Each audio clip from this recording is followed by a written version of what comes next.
রান্নাঘরে আমি চলে এসেছি। আমি আজকে করবো বোয়াল মাছে আলু বেগুন দিয়ে ঝাল। বোয়াল মাছ নুন হলুদ মাখিয়ে রেখে দিয়েছিলাম, কড়াতে তেল দিয়েছি, তেল গরম হয়ে গেছে। মাছগুলো এবার আমি ভেজে নেব।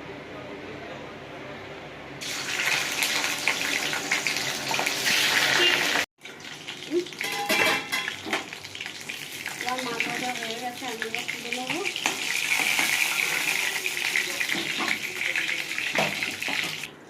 কড়াতে আমি আর একটু তেল দেবো।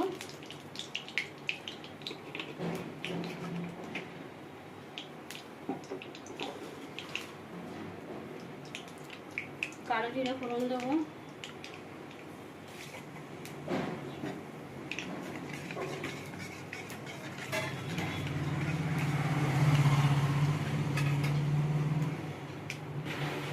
কালো জিরে ফোড়ন দিয়েছি, শুকনো লঙ্কা দেবো একটা।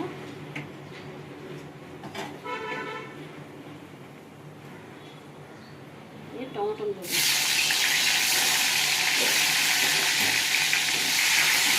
টমেটো একটু নরম করে টমেটো আলু দেবো। নরম ওইখান থেকে নুন দিয়ে দেবো। নরম আসলে সামান্য নুন দিয়ে দিলাম।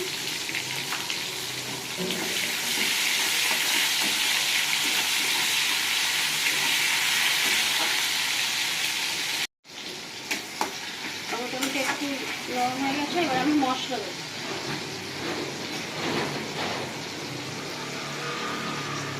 হলুদ গুঁড়ো,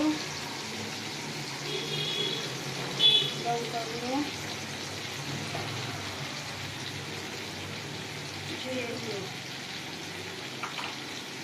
সামান্য একটুখানি নুন। আগে নুন দিয়েছি, এর মধ্যে নুন দিলাম। এর মশলাটা কষে নেব।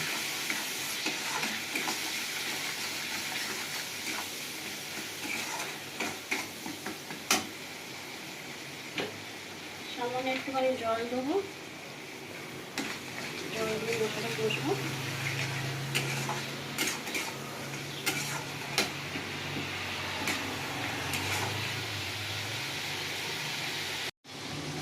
মশলা কষানো হয়ে গেছে, মশলা দিয়ে তেল ছেড়ে গেছে। এবার আমি আলু দেবো।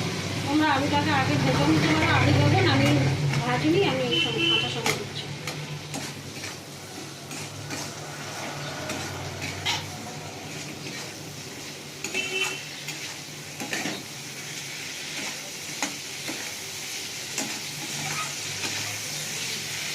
আলু বেগুন ভালো করে একটু কষে নেবো, নিয়ে তারপরে জল দেবো।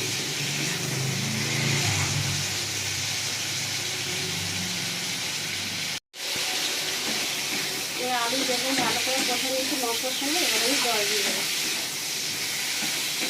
তোমরা এর মধ্যে আদা রসুনও দিতে পারো, আমি আদা রসুন দিয়ে নিই। আদা রসুন ছাড়া আমি করছি।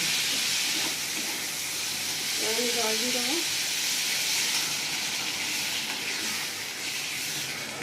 বা শুধু রসুন দিয়ে করলেও ভালো লাগবে।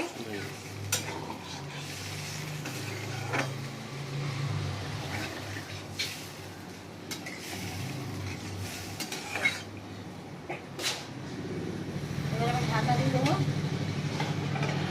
এবার আমি ঢাকাটা খুলে দেখবো আমার ঝোল ফুটে গেছে। ঝোল ফুটে গেছে, মিষ্টি হয়ে যাবে।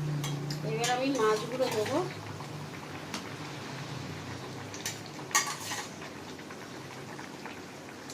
কাঁচা লঙ্কা চারা আছে, কাঁচা লঙ্কা চারা দিয়ে দেবো।